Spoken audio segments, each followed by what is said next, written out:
At 20 years old, Sarah had exactly $62, a duffel bag, and a car that just coughed, rattled, and died on the shoulder of a highway she had never driven before. No family, no home, no one in this world to call.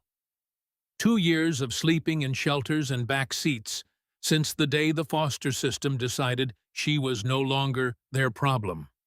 She had eaten half a gas station sandwich for lunch and saved the other half because she did not know when the next meal would come. That was her life. That was all she had. Something was pulling her forward that afternoon, something she could not yet explain. Her broken-down car forced her to walk 2 miles into a town she could not find on a map, where she stumbled into a county surplus auction and spent 5 of her last dollars on the one lot nobody wanted. A collapsed water tower sitting on a half-acre of weeds, rubble, and silence. The auctioneer laughed. The crowd shook their heads. They all thought she was a fool, but none of them knew what was hidden beneath that ground.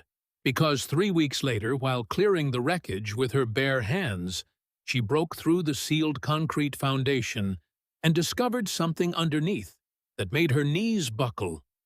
Something buried, carefully, deliberately locked in the dark, waiting for her since before she was even born.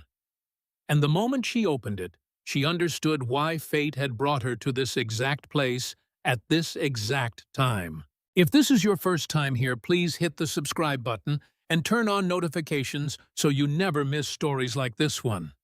And if today's story touches your heart, give it a like and share your thoughts in the comments below. The Honda Civic died 2 miles outside of Colton.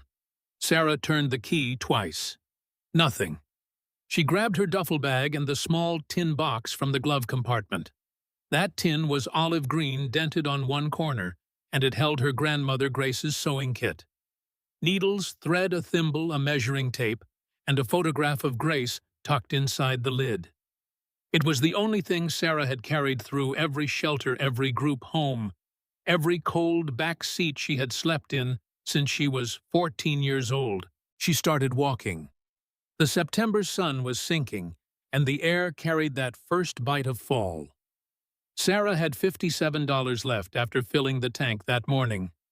No phone, no plan beyond finding somewhere to sleep that was not a car that no longer ran. Colton appeared slowly. A water tower in the distance, then a church steeple, then rooftops. Main Street was 4 blocks long with a diner, a hardware store, a post office, a barber shop. At the end of Main Street, the county courthouse parking lot was full of pickup trucks and folding chairs. A man with a microphone stood on a flatbed trailer holding a clipboard. A county surplus auction. Sarah drifted closer and stood at the edge of the crowd. Lots came and went. Then the auctioneer's voice shifted. Lot 14, he called out, half-acre on the east side of town. Formerly, the site of the municipal water tower.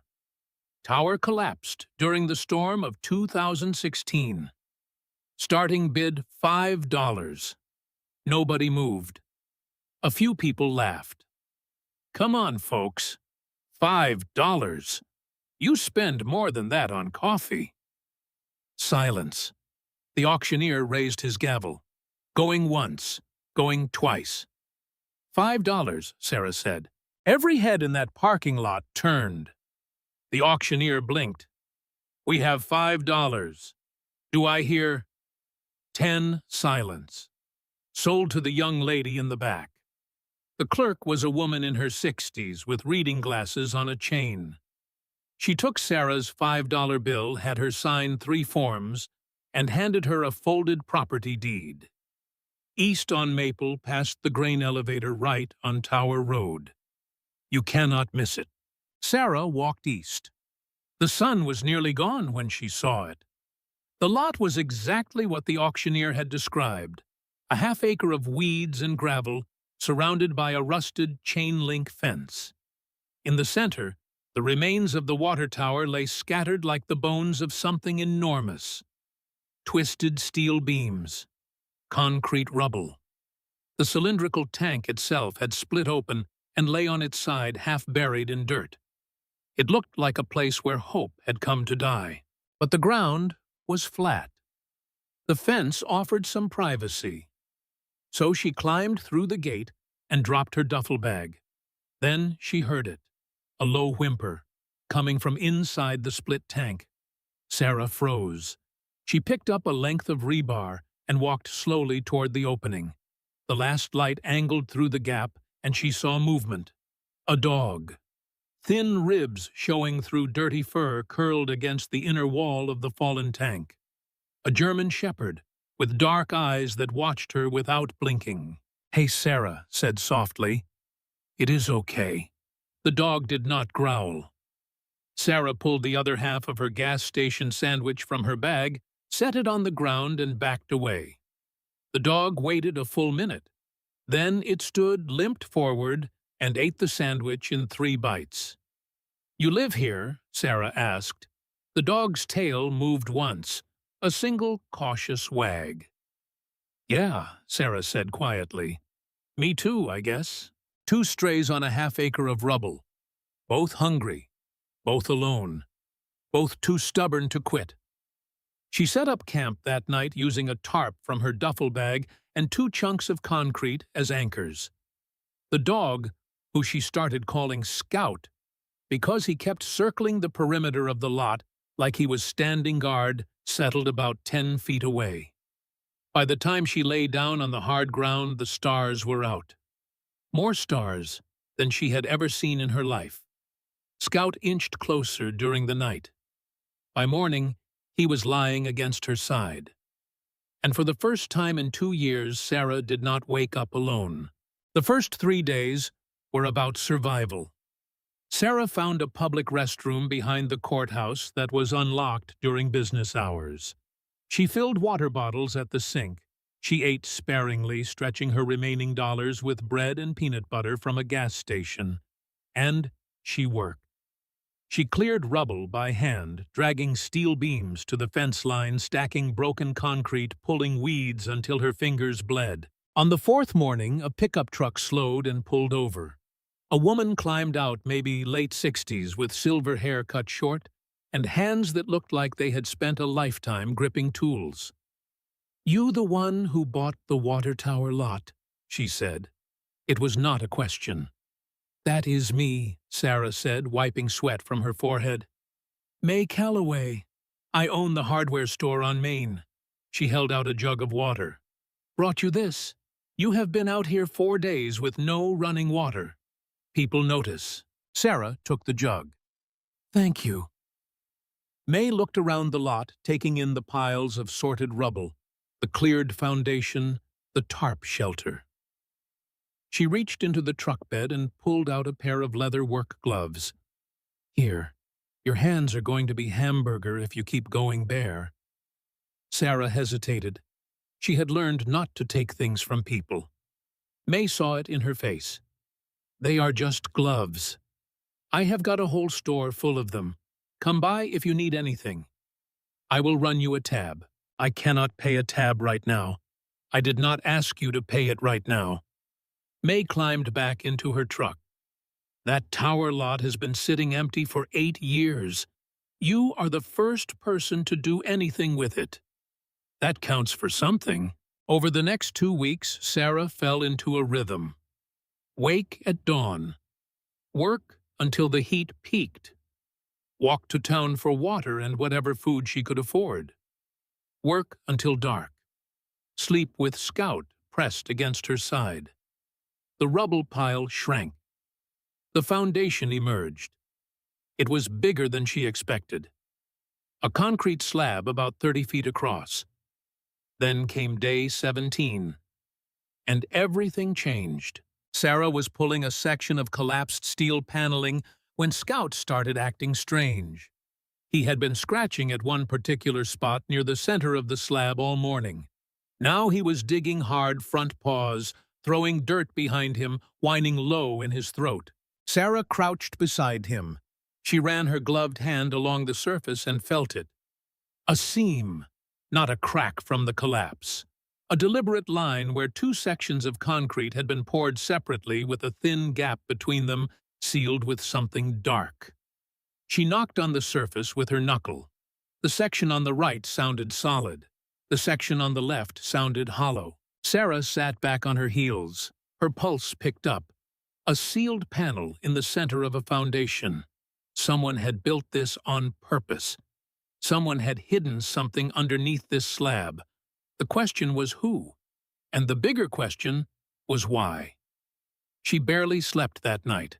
She was at May's hardware store the moment it opened the next morning. "I need to borrow a pry bar." May looked at her face and did not ask questions.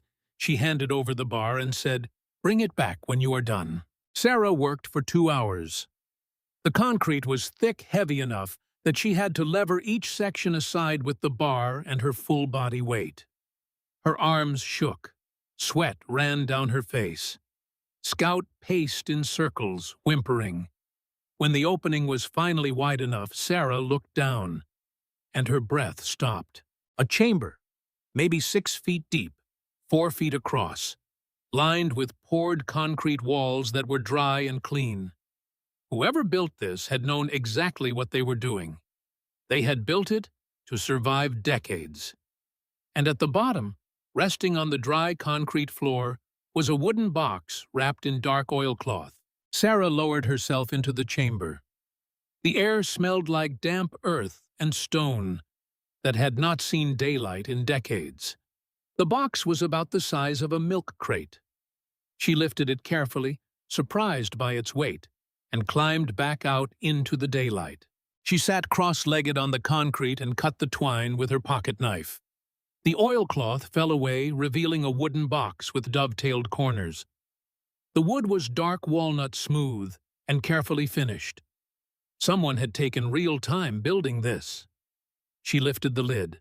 Inside, packed tightly, were 4 items: a leather-bound journal, a stack of photographs wrapped in wax paper, a bundle of papers tied with a faded blue ribbon, and a sealed envelope, yellowed at the edges, with handwriting across the front.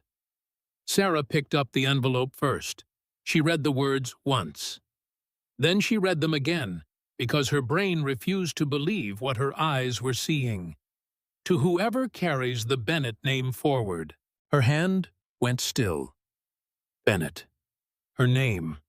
Her mother's name. Her grandmother Grace's married name. The name she had carried through every foster home, every shelter, every night sleeping in the back seat of a dead car. The name she had almost stopped believing meant anything at all. She set the envelope down because her hands were shaking too hard to hold it. She picked up the journal instead. The first entry was dated April 12, 1957. "Started work on the municipal water system today. The council voted 6-1 to approve the project. I told them we would have it running by fall. My name is Henry Bennett, and I am the new water commissioner of Colton." Sarah read the words twice. Henry Bennett, water commissioner, the man who built the tower she was sitting on. She turned pages carefully. Henry wrote about pipe layouts and pump capacities, about digging trenches in July heat. He wrote about his wife Ellen, who brought him lunch at the worksite every day. And then he wrote something that made Sarah's vision blur. "Claire is 3 today. Ellen made a cake with pink frosting, and Claire got it everywhere. In her hair, on the dog, on my good shirt. I do not care. She is the best thing I have ever built." Sarah stopped reading. She stared at that name until tears rolled down her face and fell onto the concrete. Claire. Her mother's name was Claire. Claire Bennett, who died in a car accident when Sarah was 4 years old. Claire, who Sarah barely remembered except for the smell of her shampoo and the sound of her voice singing in the kitchen on mornings that felt like a dream she could never quite hold on to. She unwrapped the photographs with shaking hands. The first showed a young man in work clothes standing in front of a steel framework, grinning. He was tall and lean, with dark hair and a jaw that Sarah recognized because She saw it every single morning, in whatever mirror was available. Behind him rose the skeleton of the water tower. Henry Bennett, her grandfather. The next photographs were family pictures. Henry holding a baby wrapped in a white blanket. A little girl, maybe 5 or 6, sitting on a tractor with Henry beside her, both of them laughing. And the little girl had a gap-toothed smile that was identical to the one photograph Sarah had of her mother as a child, the one Grace had kept on the dresser until the day she died. Sarah laid the photographs on the concrete beside her and tried to breathe. She had spent her entire life believing she came from nothing, that she had been passed along and left behind because nobody wanted her. But Henry had been here. He had built here, up to here. He had raised a family here. And he had sealed a piece of his soul into this foundation before something drove him away. She did not open the sealed letter. Not yet. She was not ready. Sarah spent the next 3 hours reading Henry's journal. Scout lay beside her with his head on her knee while the September sun tracked across the sky.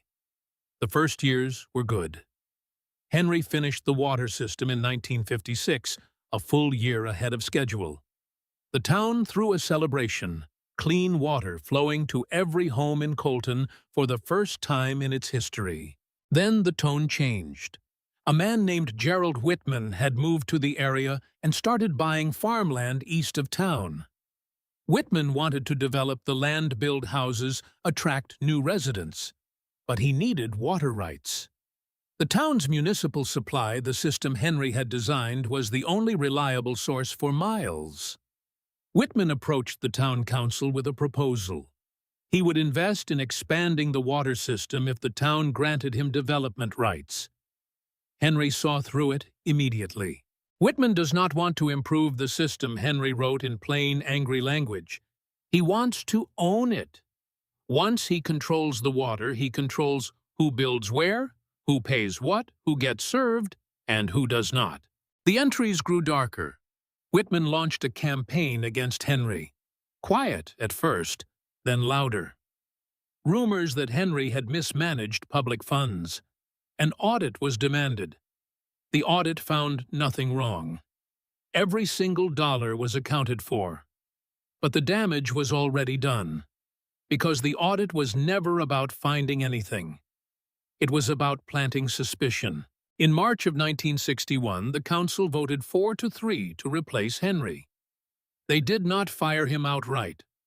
They eliminated his position entirely, created a new one with a different title, and gave it to a man Whitman had personally recommended. They did not fire me for cause, Henry wrote. They erased me. They took the job I built and handed it to a stranger because a rich man told them to. The next entries described what Henry did before he left Colton. And when Sarah read them, she understood why the chamber existed. He sealed everything that mattered into the foundation of the thing he had built with his own hands.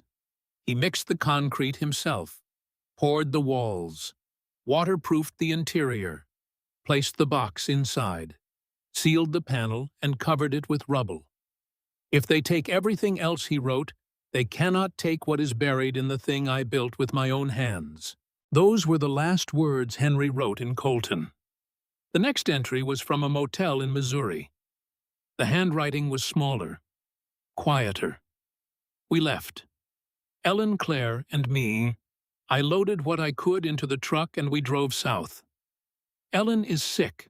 She will not say how bad, but I can see it. Claire cried the whole first day.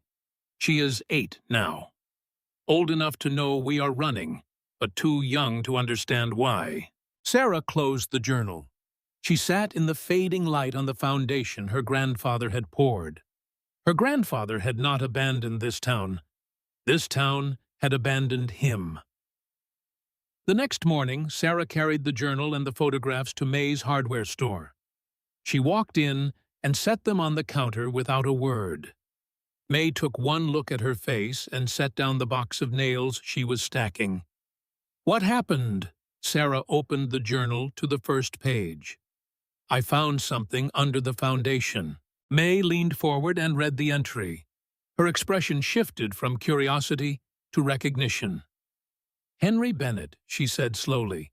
My father talked about him, said he was the best thing that ever happened to this town's water supply. Then there was some kind of trouble and he left.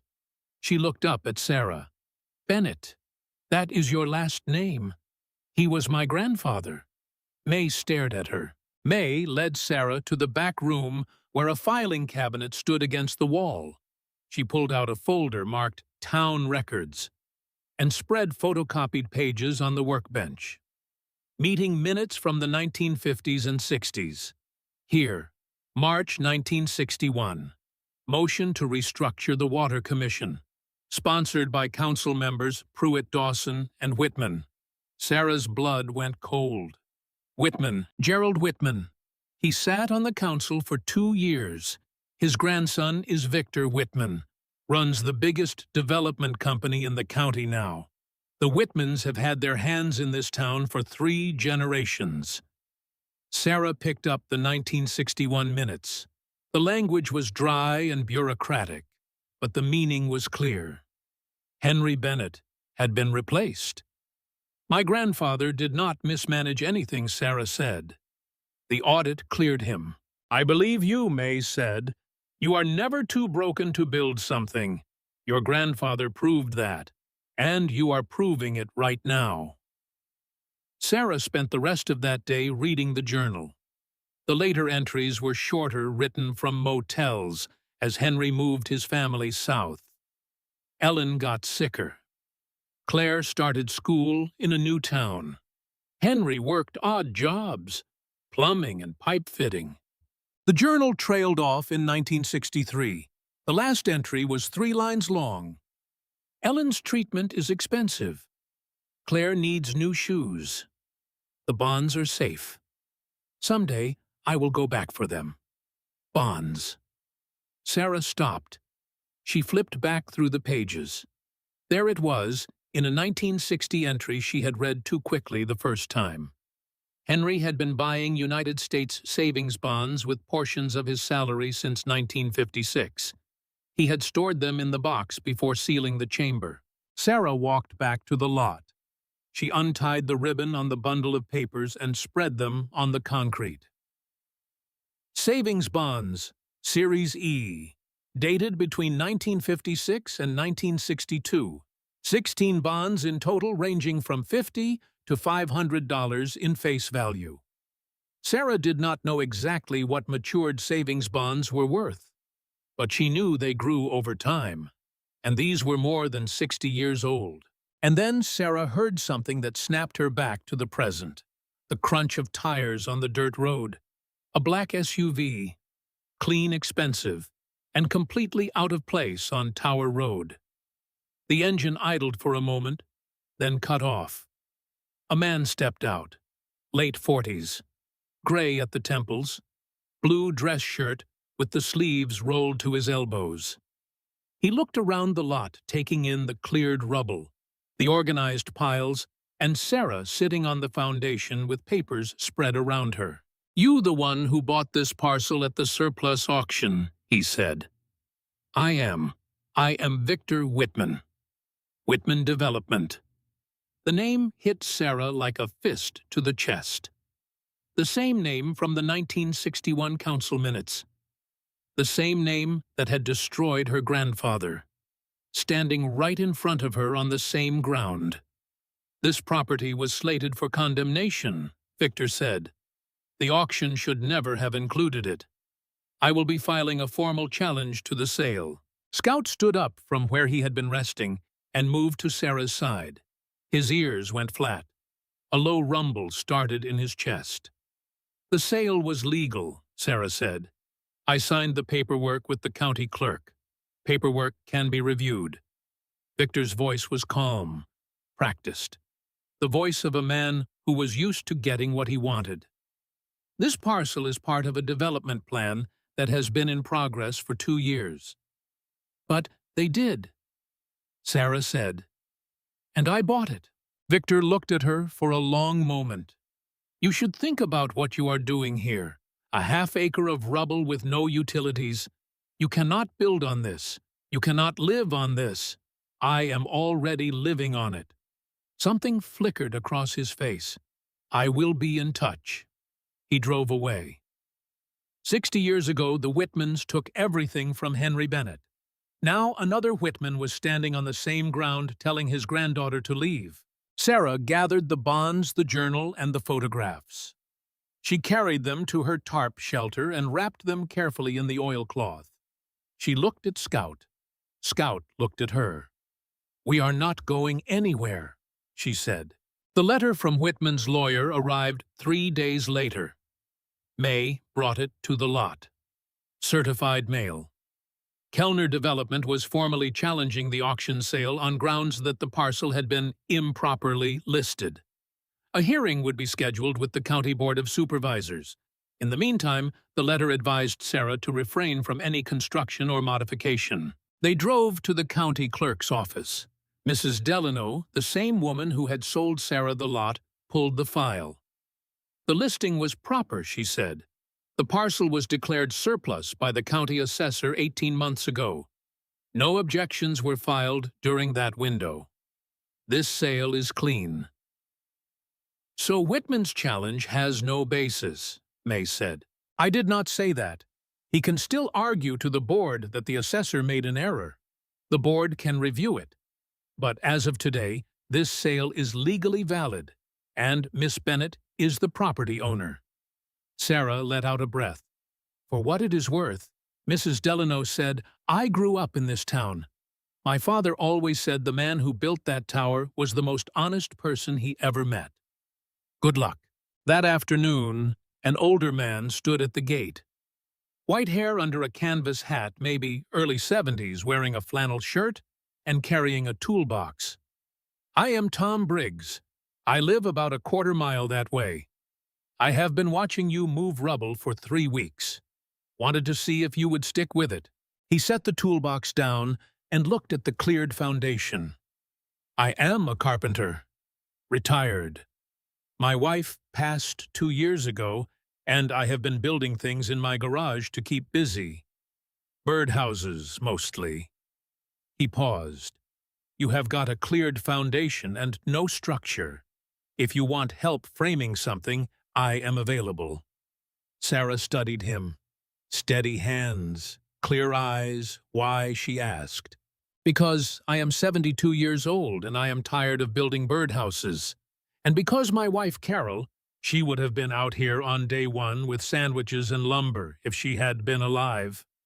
Sarah looked at Scout, who had walked over to Tom and sat down beside him. Just sat right down like he had known this man his whole life. Scout had not done that with anyone except Sarah and May. Okay, Sarah said. Show me how to frame a wall. They started that afternoon. Tom brought more tools from his garage and a stack of scrap lumber. He showed Sarah how to measure twice cut once and swear only when the nail bent. He was patient in the way of someone who had taught these things before. The next morning, Sarah walked 2 miles to the First National Bank on Main Street with the bonds in a manila envelope. The teller looked at the bonds, looked at Sarah, looked at the bonds again, and excused himself to get his manager. The manager was an older woman named Mrs. Porter, who brought Sarah to her office and closed the door. She spread the bonds on her desk one by one. These are Series E bonds, Mrs. Porter said, adjusting her glasses. Issued between 1956 and 1962. They have all reached final maturity. She pulled up a calculator and began entering numbers. The only sound in the room was the soft clicking of keys and Sarah's heart trying to beat its way out of her chest. Mrs. Porter finished her calculations. She set down her pen. She looked at Sarah with an expression that Sarah would carry with her for the rest of her life. The combined matured value of these 16 bonds is $52,341. The number did not register. Sarah heard the words, She understood each one individually, but together they formed a sentence that did not belong in her life. Numbers like that did not happen to people like her. "I am sorry," she said. "How much?" $52,341. Sarah sat very still. Her vision narrowed to a single point. Mrs. Porter explained the process for redeeming the bonds. It would take about 2 weeks, some paperwork to verify Sarah's identity and her connection to Henry Bennett as his descendant. Sarah walked out of the bank into the October sunlight. She sat in May's truck, which May had loaned her for 10 minutes without starting the engine. Then she broke. She pressed her forehead against the steering wheel and sobbed. The kind of crying that empties you out completely. She cried for Grace, who had worked 2 cleaning jobs and never once complained. She cried for Claire, who had died too young. She cried for Henry, who had saved every dollar he could spare and sealed it in the dark because he believed that someday it would matter. And she cried for herself, for the 14-year-old girl who had stood in a social worker's office and been told there was nobody left. $52,000 would not fix everything. But it was proof. Proof that someone had thought about her future before she even existed. Proof that she had not come from nothing after all. When she got back to the lot, Tom was already there measuring lumber. She told him about the bonds. He set down his tape measure and was quiet for a long time. "Well," Tom said finally, "that changes a few things." "It does. You could leave, you know. $52,000 and a piece of property. Cash out. Start fresh somewhere with real walls and running water." Sarah looked at the foundation, at the half-built wall frame, at Scout lying in the sun. "Henry did not save that money so someone could leave," she said. "He saved it so someone could stay." Tom nodded slowly. A smile crossed his face. "Then let us build something worth staying for." They went to the lumber yard the next day. The owner, a man everyone called Hank, loaded the truck himself. "Heard you are building on the water tower lot. My grandfather bought water from the system Henry Bennett built. Good water. You need anything else, you come back. I will work with you on price." And then it started, quietly, without any plan. A plumber named Dave drove out one morning and offered to run a water line from the main road. Pro bono. A woman from the church brought a cooler of fried chicken and a note that said, "Welcome home." The diner sent lunch 3 days in a row. Sarah did not know how to process any of it. She had spent her whole life being invisible, and now strangers were showing up. "Why are they doing this?" she asked May one evening. "Because you are building something. People in a small town, they notice when someone builds. That tower falling was a symbol. Nobody did anything about it for 8 years. Then you showed up and started moving rubble with your bare hands. That means something to people." But while the town was opening its arms, Victor Whitman was sharpening his knife. 2 weeks after the lawyer's letter, Victor came back.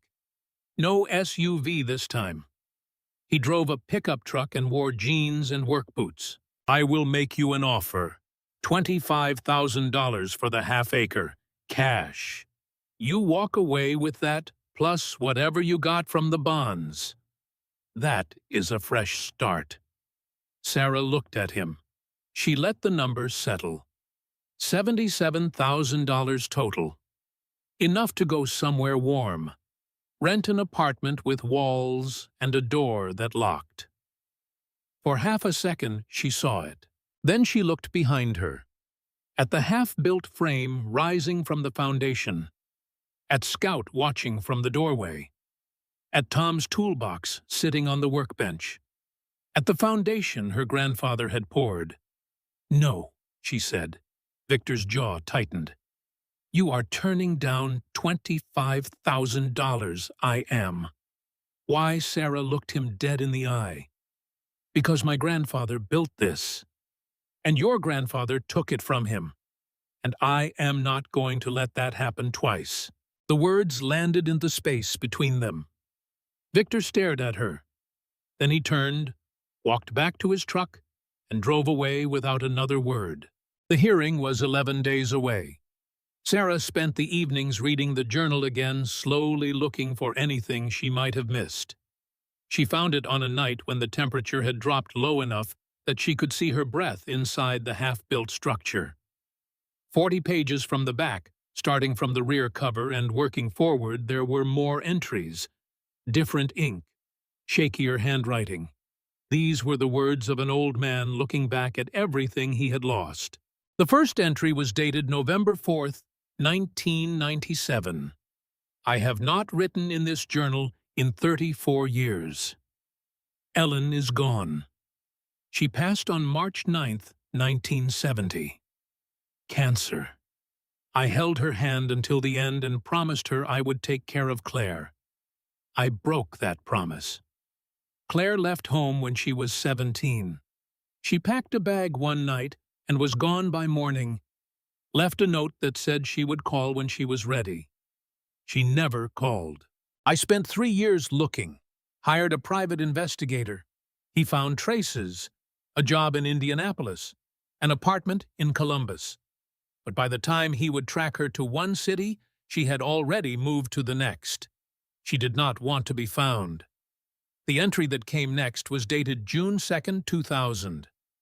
The handwriting was urgent, messy. "A woman from the state of Ohio called me today. A social worker. She said my daughter Claire died in a car accident on January 19th of this year.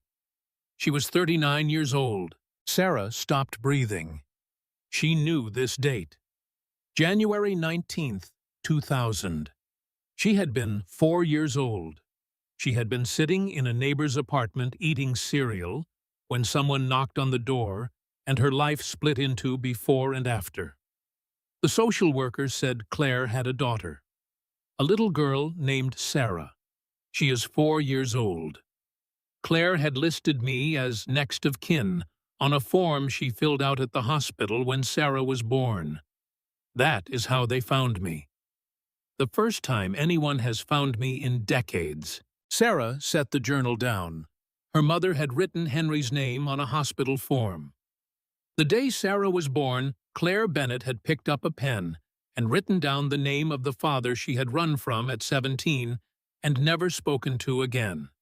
She had listed him as next of kin.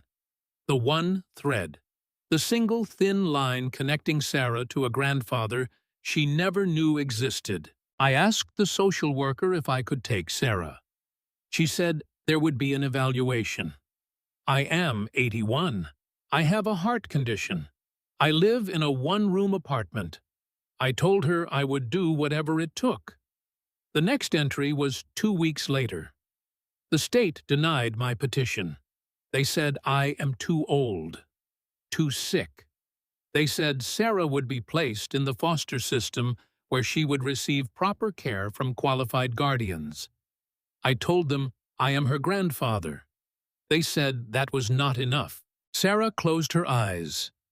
Scout pushed his nose under her arm. She held onto him. He had tried to find her. He had known about her.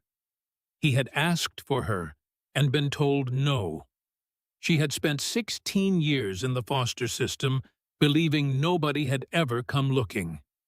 Every birthday she had spent wondering if someone out there knew her name.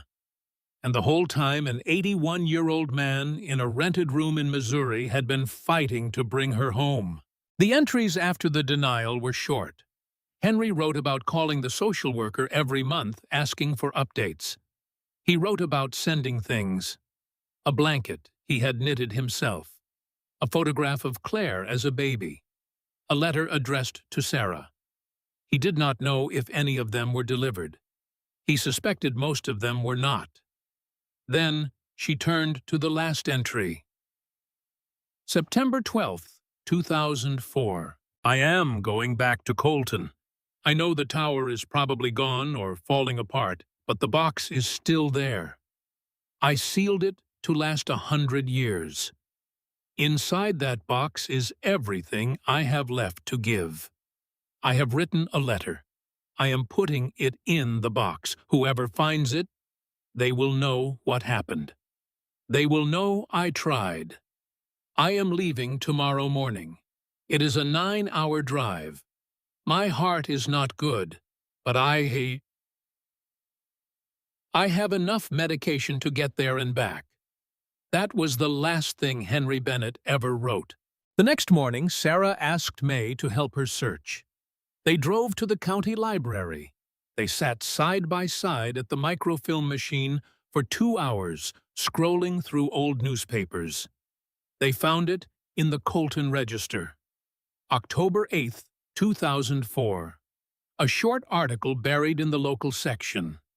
An unidentified man was found deceased in his vehicle on Route 11, approximately 40 miles west of Colton. Cardiac arrest. The vehicle was registered to a Henry R. Bennett of Springfield, Missouri. 40 miles. He had been 40 miles from the town he built the water system for. 40 miles from the chamber where he had just sealed his last letter to a granddaughter he had never met. May put her hand on Sarah's shoulder and left it there. He was coming home, Sarah said. He made it far enough, May said quietly. He sealed that letter. He left you everything he had. He made it far enough for that. He died on the same highway where Sarah's car had broken down 20 years later. The same stretch of Route 11. 2 Bennetts, one road, 20 years apart, both heading toward the same piece of ground. That evening, Sarah sat on the foundation with Scout beside her. The sun was setting.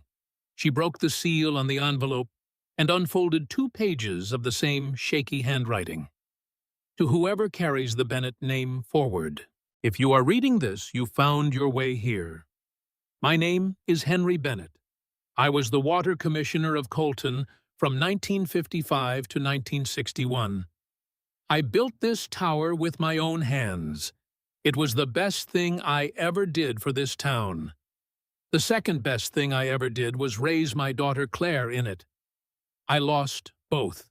I do not know who you are. Maybe you are Sarah, my granddaughter. The social worker told me about you.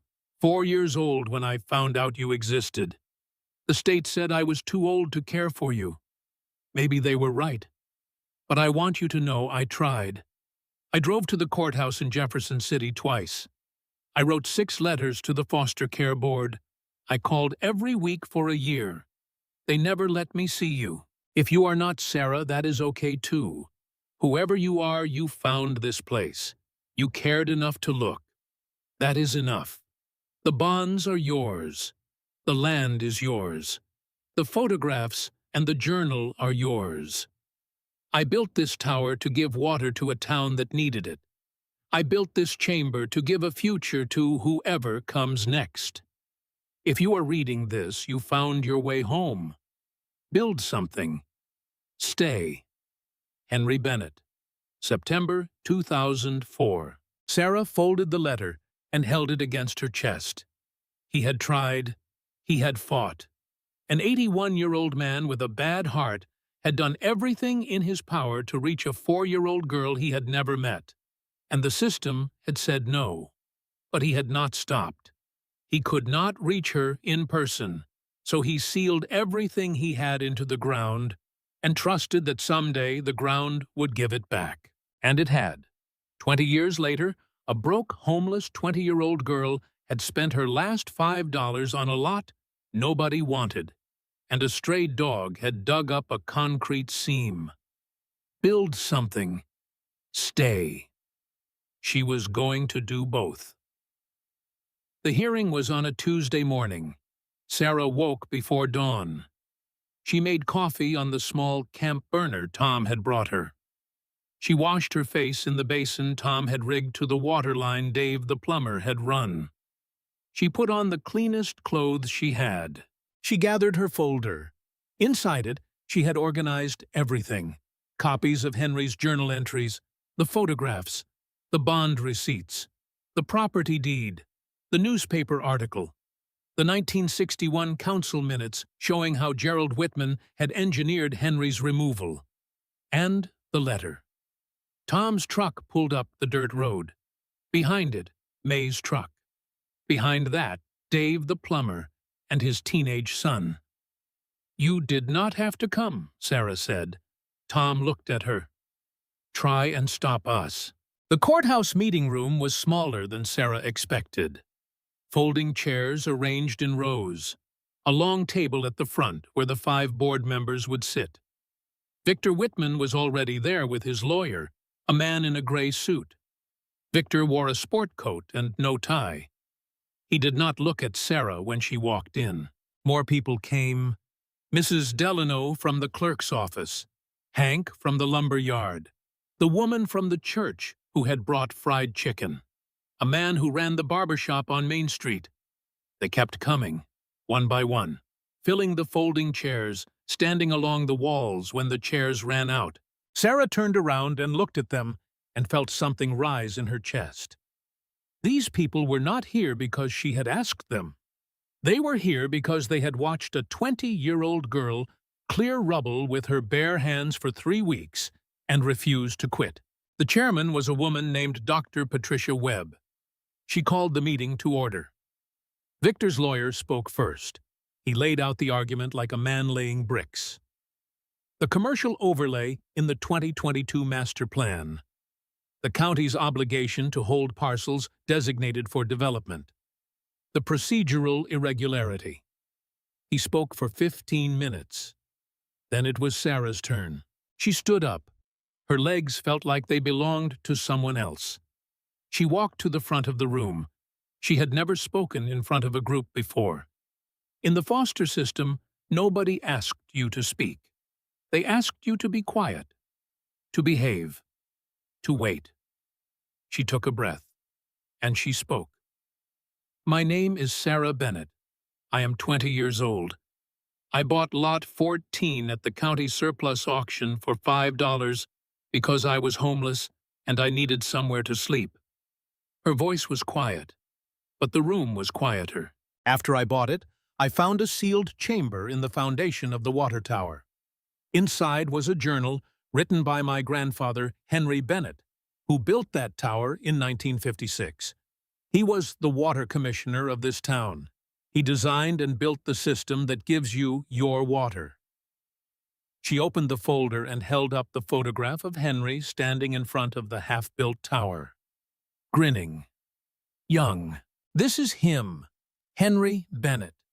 He was driven out of Colton in 1961 after a man named Gerald Whitman pressured the town council to remove him so he could control the water rights. She looked directly at Victor. "Gerald Whitman was your grandfather." The room did not move. Victor's jaw tightened, but he did not look away. Henry sealed his journal, his photographs, and his life savings into the foundation before he left. He spent 40 years trying to come back. He died on Route 11, 40 miles from this courthouse, driving home. She set down the photograph and picked up the letter. He left a letter to whoever found the chamber. He wrote it, knowing he might not survive the drive. And the last thing he said was this: "Build something. Stay." She set down the letter and looked at the board. "That is what I am doing. I am not a developer. I have a cleared foundation, a half-built house, and a grandfather who wanted someone to care about this piece of land as much as he did. Every faucet in this town runs because of Henry Bennett. He gave Colton clean water, and Colton took everything from him in return. His job, his reputation, his home, his family. I am not asking this board for a favor. I am asking you to let a Bennett keep the land a Bennett built on." She stepped back. The room was silent. Then Dr. Webb asked if anyone else wished to speak. Tom Briggs stood up. "I have been helping Sarah build for the past month. She works harder than anyone I have seen in 40 years of carpentry. She is building something real on that lot. This town needs more of that, not less." May stood up. "My father knew Henry Bennett. said he was the most honest man in Colton. His granddaughter is the same. This town has owed the Bennett family an apology for 60 years. The least we can do is let his granddaughter keep the land. Dave the plumber stood up. The woman from the church stood. The diner owner stood. Hank from the lumber yard stood. The barber from Main Street stood. 3 more people stood. Each one said something different. But the message was the same. Sarah belongs here. The land is hers. Let her stay. Dr. Webb listened to all of it. When the last person sat down, she looked at her fellow board members. The board will deliberate. 12 minutes. That was how long they were gone. 12 minutes that felt like 12 years. When the door opened, Dr. Webb walked to the microphone. The board has reviewed the complaint filed by Whitman Development. We find that the sale was conducted in accordance with county procedures. The complaint is denied. The sale stands. She looked directly at Sarah. The property is yours, Miss Bennett. Congratulations. The room exhaled. Sarah thanked the board. She walked out of the courthouse on legs that did not feel entirely solid. May was waiting on the steps. Tom was beside her. Scout pulled at his leash and barked once when he saw her. "It is mine," Sarah said. May hugged her. Tom shook her hand with both of his. Sarah knelt down and put her arms around Scout and pressed her face against his fur. "Let us get back to work," Tom said. The next morning, Sarah woke to the sound of a flatbed delivery truck on Tower Road. 2 men were unloading stacks of fresh-cut lumber, setting them neatly along the fence line. Good lumber. Better quality than anything Sarah had bought at Hank's yard. "Who sent this?" she called out. The driver looked at his clipboard.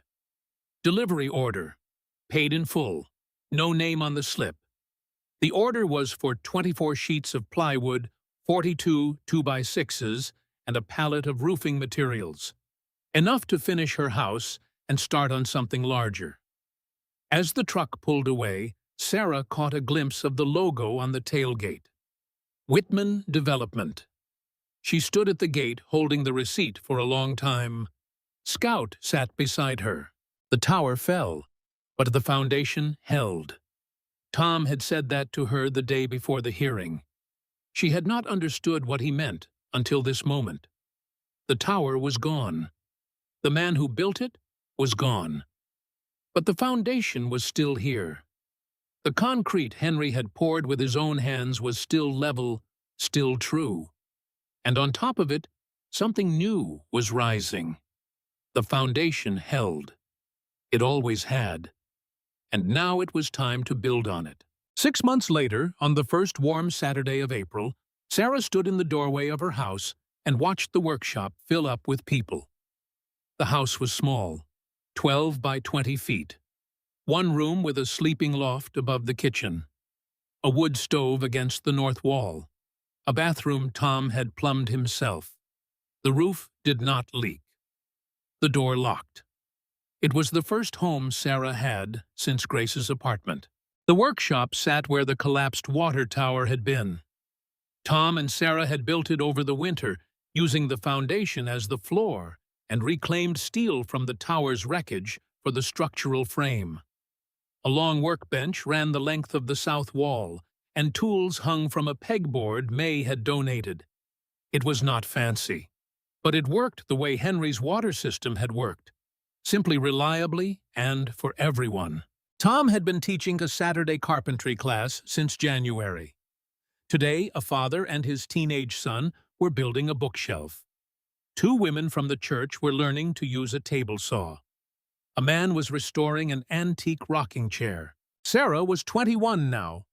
In the fall, she would start online classes in structural engineering through the state university. She had chosen the field because of Henry. She worked part-time at May's hardware store 4 days a week. May came by most evenings. Tom came for dinner on Sundays. Sarah had looked up the word once, not in a dictionary, but in herself, searching for the name of the feeling she got when she sat at this table with these people in this house on this land. Belonging. The sense of being in a room where people expected you to be there and would notice if you were not. Then, on a Tuesday in late April, the ordinary rhythm broke. Sarah looked up from the workbench and saw a girl standing at the gate. 17, maybe. Thin in the way that is not about body type but about meals. She held a garbage bag of clothes in one hand. Her hair was pulled back tight, and her eyes were moving, scanning the workshop, the house, the dog, evaluating everything, the way you learn to evaluate things when you have been moved enough times. I saw the sign on the highway, the girl said. Community workshop, free tools and classes. That is us, Sarah said. Come in. The girl hesitated. Then she walked through the gate. The garbage bag bumped against her leg with each step. I am Sarah. Mia. You hungry? Mia. They sat at the workbench and ate. Mia ate fast, the way people eat, when they are not sure when the next meal is coming. Sarah recognized every single thing about the way that girl ate because she had eaten exactly the same way for 2 years. She did not ask Mia questions. She had learned that the worst thing someone could do when you were scared and hungry was interrogate you. After lunch, Sarah showed her how to use a hand plane. Mia picked it up quickly, taking careful strokes along the surface, curling thin ribbons of wood that fell to the floor. You have done this before, Sarah said. My foster dad in the last place had a garage. He taught me some stuff before they moved me. Where have you been sleeping? Bus station in Greenville. Then a church that lets people stay in the basement. Then I started walking. I have a spare room, Sarah said. It is small, just a bed and a dresser. But the stove keeps the whole house warm, and there is hot water. Mia stared at her. You do not even know me. I know you walked here with a garbage bag. I know you are hungry. I was where you are 2 years ago. Someone let me stay. I am doing the same thing. For how long? Mia asked. Her voice was barely above a whisper. For as long as you need. What if I mess it up? Then we will fix it. That is what workshops are for. Mia moved in that afternoon. That night, Sarah heard the shower running for 45 minutes. She did not say a word about it. She knew what it felt like. Over the next 2 weeks, Mia settled the way a wild animal settles. Slowly, carefully. She started helping at the workshop. She organized tools. She swept the floor.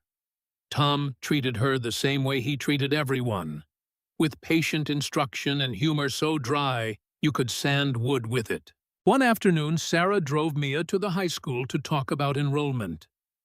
I have not been in a school in 2 years, Mia said. I had not been in one in 6 when I started studying for my classes, Sarah said. You do not have to figure it all out today. Just show up tomorrow. Mia looked at her. Why do you care what happens to me? Sarah thought about Henry's letter sealed in concrete, about Grace's sewing kit, about May's gloves and Tom's toolbox, and all the people who had showed up at a courthouse hearing for a girl they barely knew. Because somebody cared what happened to me, she said, and the only way to pay that back is forward. On a Saturday in May, Sarah looked up from the workbench and saw a face she did not expect. Victor Whitman walked through the gate. He had a girl with him, maybe 8 or 9, with dark braids and a serious expression. This is my daughter Elise, Victor said. She wants to build a birdhouse. Sarah looked at him. He looked different than he had at the hearing. His shoulders were lower. His jaw was not clenched. Tom teaches the Saturday class, Sarah said. Victor walked his daughter to Tom's station. Tom handed Elise a piece of pre-cut pine and a small hammer and said, let us start with the front wall. Victor stood nearby and watched his daughter tap nails into wood. And for a moment, he looked like any other father at the workshop. Just a man watching his kid learn something new. Just a person standing on a foundation that someone else had built. Before he left, he stopped by Sarah's workbench. "I am sorry," he said, "about the hearing, about all of it." The words hung in the air between them. Sarah looked at him. She thought about the council meeting in 1961, about Gerald Whitman waving a check in front of men who did not have the courage to say no, about 60 years of silence. "I know," Sarah said. That was all. She did not say it is okay, because it was not okay. She did not say, "I forgive you," because forgiveness was not something you handed out at a workbench on a Saturday afternoon. She said, "I know," because it was the truth. And she knew that the lumber stacked along her fence line with his company's logo had been his way of saying it before his mouth could find the words. That evening, after the workshop had emptied and Tom had gone home, and Mia was inside doing homework, and Scout was lying on his bed beside the stove, Sarah sat on the porch of her house. The sky was turning from blue to purple to black.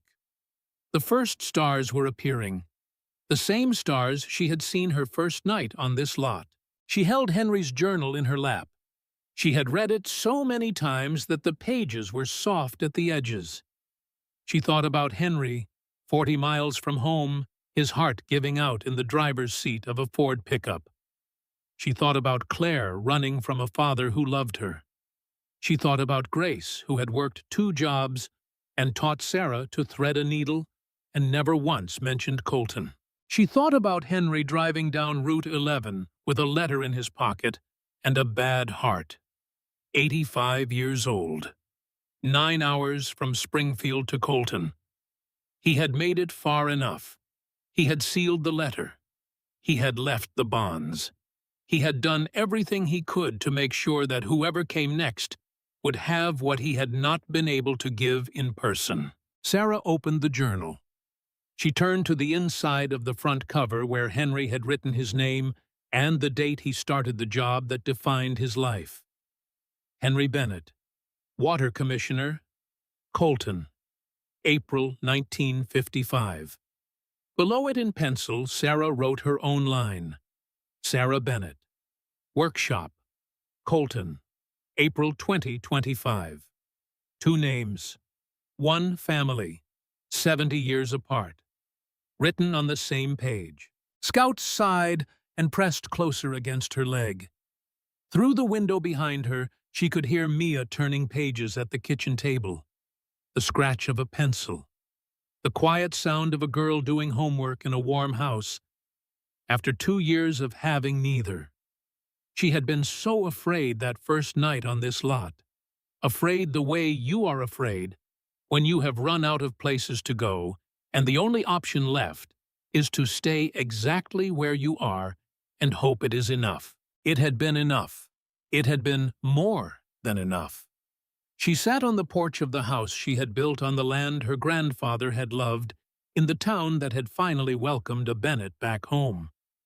Scout breathed steadily at her feet. The workshop stood quiet in the dark, waiting for morning.